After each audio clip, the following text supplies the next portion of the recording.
بسم الله الرحمن الرحيم. الحمد لله القوي سلطانه، الواضح برهانه، المبسوط في الوجود كرمه وإحسانه.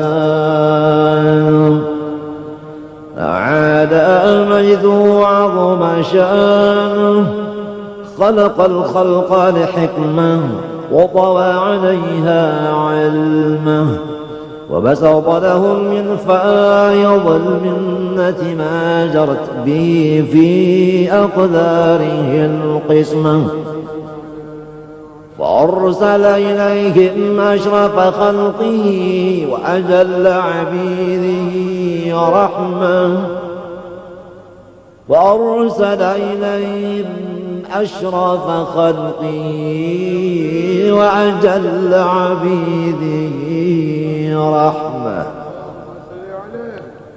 تعلقت إرادته الأزلية بخلق هذا العبد المحبوب،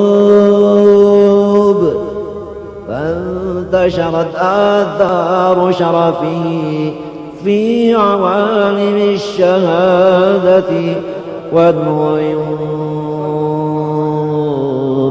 فما أجل هذا المن الذي تكرم به المنان،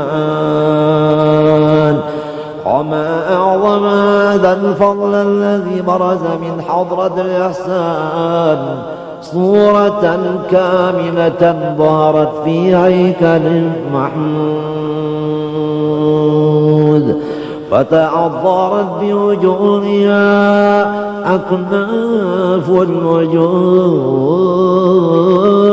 وطرزت برد العوالم بطراز التكريم.